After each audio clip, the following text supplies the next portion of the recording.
ইমন, আচ্ছা দোল নিয়ে তোর যখন এত প্ল্যান ছিল তুই আমাদের আগে বললি না কেন বলতো? হ্যাঁ, আগের থেকে ঢাক ঢোল পিটিয়ে সবাইকে বলে দিই আর তারপর এই বাড়িতে খুব অশান্তি হোক। শোনো মা, আগের থেকে বললে আমাকে 3 দিন ধরে অশান্তিটা সহ্য করতে হতো, আর এখন বলেছি বলে অশান্তিটা আমাকে 1 দিন ধরে সহ্য করতে হবে। আমি তো জানি এই বাড়ির লোকেরা কেমন, কি কি বলবে।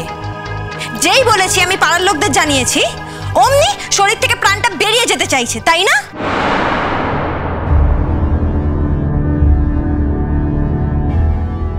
মানুষকে খাওয়াতে, মানুষের সঙ্গে আনন্দ করতে এই বাড়ির লোকেরা শিখেছে। কোথায় আমি কিছু বললে তুই আগে মোটে কিচ্ছু বলবে না। একটা কথা যদি বলেছে আর একটা কথা যদি বলেছ, যেদিকে 2 চোখ যায় আমি সেদিকে চল যাবো।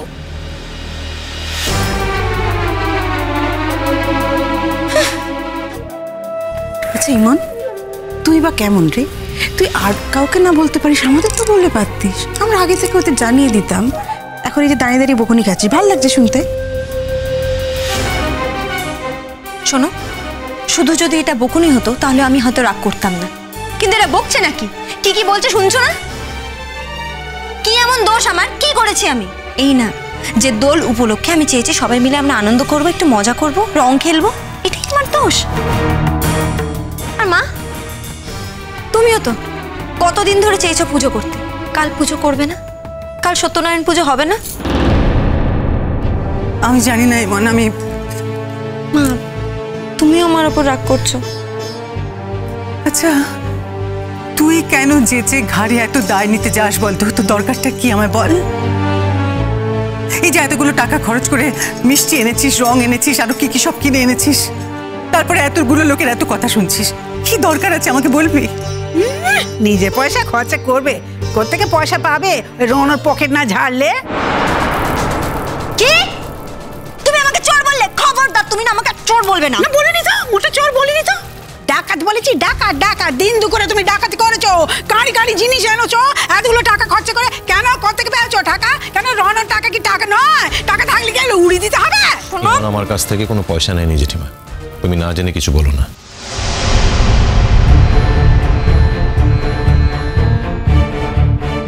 তোমার কাছ থেকে টাকা নেয়নি, আরে টাকা পেলো কোত্থেকে? এত পয়সা পায় কোত্থেকে?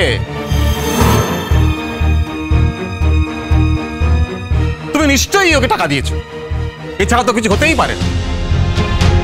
ঠিক, এই যুগে একটা মেয়ে এত পয়সা খরচা করে সব কি সব কিনে এনেছে, কিন্তু দেখলে মানে কেমন লাগে, মানে আমাদের তো গা চচ্চর করছে।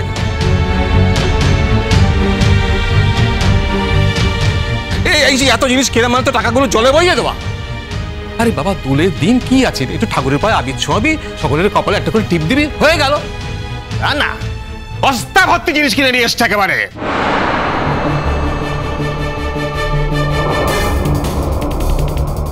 সে তো কিনেছে, তার আগে সুদও না, সুদও টাকাটা কোত্থেকে পেলো? ইমন, ইমন বলে দে তো কোত্থেকে টাকাটা পেলি? তুই যে এই বাড়ির টাকায় আবির কিনিসনি, মিষ্টি কিনিসনি, কিচ্ছু কিনিসনি, বলে দে দেশে কথাটা। আমি স্কলারশিপ পেয়েছি, বিশ্বাস হচ্ছে আমার কথা?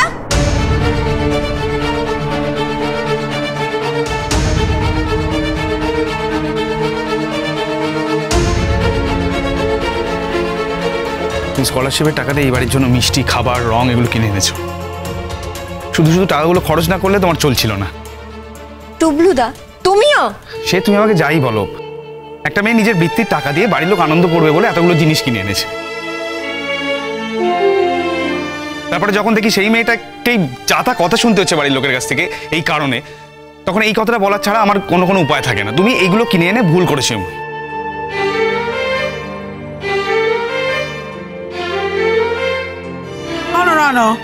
সাপ বলে দিয়েছি, আমরা যখন এখন এখানে আছি, এখনো যখন আমাদের এখানে অধিকার আছে, তখন ও যা বলছে সেটা মোটে হবে না।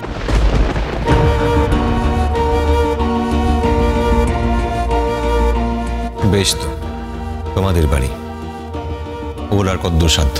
ও চাইলে কি করতে পারে? কিচ্ছু হবে না ইমন, কাল এরকম কিচ্ছু হবে না।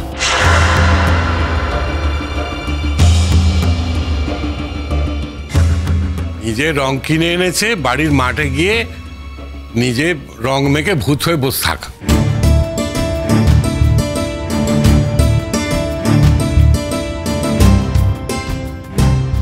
পাড়ার লোকটোকে এ বাড়িতে ঢুকতে দেওয়া যাবে না। তারপর ওই গাঁয়ের লোকগুলো যাদের আমরা চিনি না জানি না তাদের আমরা বাড়িতে ঢুকতে দিতে পারবো না। না, অত যদি দোল খাওয়ার ইচ্ছা হয় তো সুন্দরপুর যাক না, আমরা তো আর আটকাতে যাচ্ছি না। হ্যাঁ ঠিকই তো, ঠিকই তো, তাই তো। আরে বাবা, তুই যত রং টং কিনে আনলি, তুই তো আগে জানবি যে এ বাড়িতে এসব হয় কিনা, তারপর তো কিনবি। না, আগে থেকে না জেনে না শুনে সব ব্যাপারে একবারে খবরদারি। ইমন, এর আগে আমি কেন তোমাকে বারবার বারণ করছিলাম এবার বুঝতে পারছো? ও, তার মানে পুরোটাই তুমি আগে থেকে জানতে, মানে পুরোটাই আগে থেকে প্ল্যান করেছিল, তাই তো? ওয়েট, বড় মামি ও তো সবটাই জানতো। তুমি কেন শুধু শুধু ওদের ব্যাপারে কথা বলো বলো তো? কেন শুধু শুধু কথা বলে তোমার মুখ নষ্ট করো আমি বুঝি না। এতবার তোমাকে বারণ করি তাও তুমি শোনো না, ঠিক ওদের ব্যাপারে কথা বলতে যাও।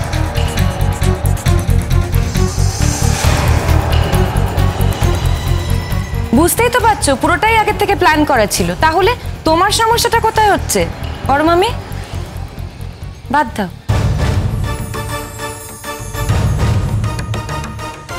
হ্যাঁ, তাই তো দেখছি যে রনু কোনোদিন একবার রং খেলার দিকে মারাতনি, সেই রনু এখন বউয়ের সঙ্গে প্ল্যান করে রং খেলার কথা কইছে।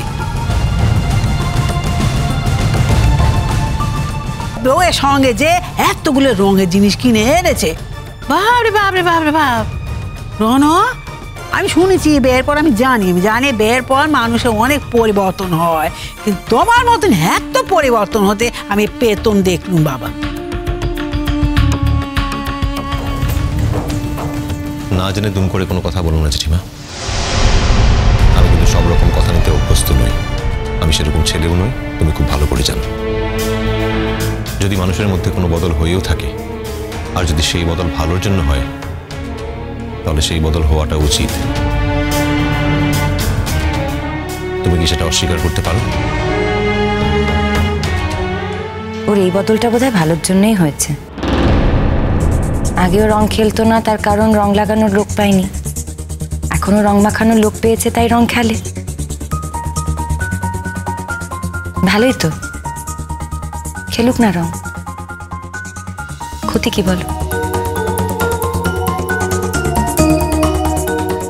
তুমি কেন শুধু শুধু আপত্তি করছো? নিজের ঘরে বসে রং খেলুক না, আমাদের কোনো আপত্তি নেই তো। আছে কি? মোটে কোনো আপত্তি নেই। আমি শুধু বলেছি পাড়ার লোকেদের সঙ্গে আমাদের বাড়ি কেউ কোনোদিন রং খেলেনি কো, আজও খেলবে নি, তারা আমাদের বাড়িতে আসবে নি। ঠিক আছে, এটাই তোমার শেষ কথা তো? হ্যাঁ, এইটি আমার শেষ কথা, একেবারে শেষ কথা। কেন বিশ্বাস যাচ্ছে না? এই তো রনু এক্ষুনি বললো, আমরা যদি না চাই সেটা হবে না। আমরা চাইছে না, আমরা মরতে চাইছি না। তোমাকে মাথায় তুলে দেখার মাথার উপর চড়ে বসো, তোমার কোনো তারতম্য জ্ঞান নেই কো। কোথায় কি করতে হবে, কোথায় কি করতে হবে না, এ ব্যাপারে তোমার কোনো ধারণাই নেই কো।